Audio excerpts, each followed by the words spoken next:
అదరగొట్టే కారం రంగు రుచి ఆచి కారం పొడి. తెలంగాణ సీఎం రేవంత్ రెడ్డిపై మాజీ మంత్రి బీఆర్ఎస్ ఎమ్మెల్యే హరీష్ రావు నిప్పులు చెరిగారు. కాళేశ్వరం కూలిందని కేసీఆర్ హరీష్ రావులను బండకేసి కొట్టాలంటూ రేవంత్ రెడ్డి మాట్లాడుతుండు. రేవంత్ రెడ్డి సిద్దిపేటకురా, రంగనాయక సాగర్ లో బండ కట్టి నిన్ను ఎత్తేస్తా, నువ్వు మునుగుతావో తేలుతావో చూద్దాం. రంగనాయక సాగర్ లో నీళ్లుండి నువ్వు మునిగితే కాళేశ్వరం ఉన్నట్లు, నువ్వు తేలితే కాళేశ్వరం కూలినట్లు అంటూ హరీష్ రావు ఘాటుగా వ్యాఖ్యలు చేశారు. ఇక సిద్దిపేట జిల్లా చిన్న కోడూరు మండల కేంద్రంలోని మొక్కజొన్న కొనుగోలు కేంద్రాన్ని హరీష్ రావు సందర్శించారు.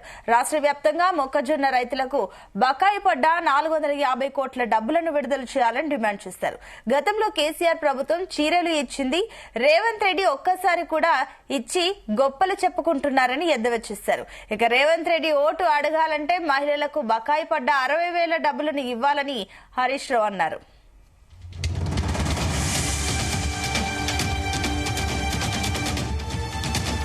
ఈరోజు మనము చిన్నకోడూరులో మక్కల కొనుగోలు కేంద్రాన్ని రైతుల కోరిక మేరకు సందర్శించడం జరిగింది. దాదాపు చిన్నకోడూరులో 450 మంది రైతులు ఇప్పటిదాకా గత 50 రోజుల నుంచి మక్కలు అమ్మాము. 50 రోజులైనా మక్కల పైసలు పడతలేవు. 4.5 కోట్ల రూపాయల డబ్బులు రావాల్సి ఉందని చెప్పి రైతులు నాకు ఫోన్లు చేయడం జరిగింది.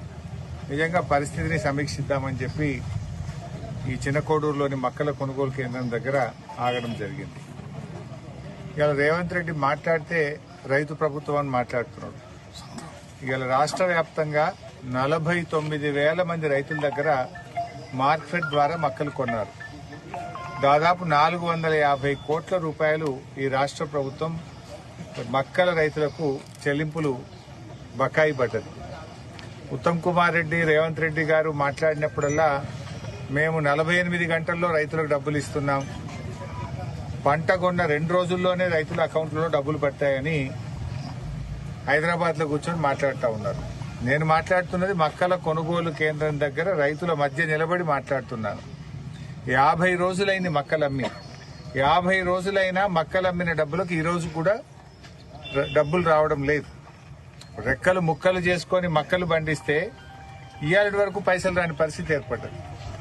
నేను అడుగుతా ఉన్నా రేవంత్ రెడ్డి గారిని, ఇప్పుడు యాసంగి పంటకు మళ్లీ విత్తనాలు కొనుక్కోవాలి, దుక్కి దున్నాలి, ఎరువు కావాలి, డబ్బులు కావాలి కదా పాపం రైతులకు. నువ్వు 50 రోజులైనా డబ్బులు ఇవ్వకపోవడం వల్ల ఏం చేస్తున్నారు రైతులు? గవర్నమెంట్ ఇస్తుందో ఇయ్యదో లేట్ అవుతుందని చెప్పి చాలా మంది రైతులు ఇవాళ మద్దతు ధర కంటే తక్కువ 300-400 రూపాయలు తక్కువకు 2,000కు ఓపెన్ మార్కెట్లో అమ్ముతా ఉన్నారు. గవర్నమెంట్ సెంటర్లో అమ్మితే 50 రోజులైంది ఇప్పటిదాకా డబ్బులు రావడం లేదు, యాసంగి పంటకు పెట్టుబడికి డబ్బులు లేవు అని చెప్పి రైతులు ఇలా ఆందోళన చెందుతా ఉన్నారు. నువ్వేదో పెద్ద పెద్ద ఫెస్టివల్ పెట్టినా అని నువ్వు పెద్ద పెద్ద మాటలు మాట్లాడుతున్నావు, కానీ కనీసంకి మక్క రైతులకు ఎందుకు డబ్బులు ఇవ్వడం లేదు? సోయాబీన్ రైతులకు ఎందుకు డబ్బులు పడడం లేదు? నేను రేవంత్ రెడ్డి గారిని అడుగుతా ఉన్నా. దయచేసి వెంటనే మొక్కజొన్న రైతులకు రాష్ట్ర వ్యాప్తంగా బకాయి పడ్డ 450 కోట్ల రూపాయలు చెల్లించాలని బీఆర్ఎస్ పార్టీ పక్షాన్ని డిమాండ్ చేస్తా ఉన్నా. నేను ఇప్పటికైనా ఒకటే డిమాండ్ చేస్తా ఉన్నా, ఊకే ఒక చీర ఇచ్చి చీరిచ్చినాం, చీరను చూసి ఓటైంది, చీర కట్టుకుని వచ్చి ఓటైందని చిల్లర మాటలు మాను. మహిళల ఆత్మగౌరవం దెబ్బతీయకు. రైతులకు పూర్తిగా రుణమాఫీ చేయాలని, యాసంగి బోనస్ ఇవ్వాలని, ఎగబెట్టిన 2 పంటల రైతు బంధు అందించాలని, మక్క రైతులకు 450 కోట్లు 50 రోజుల నుంచి పెండింగ్ లో ఉన్నాయి. తక్షణమే అదరగొట్టే కారం రంగు రుచి ఆచి కారం పొడి.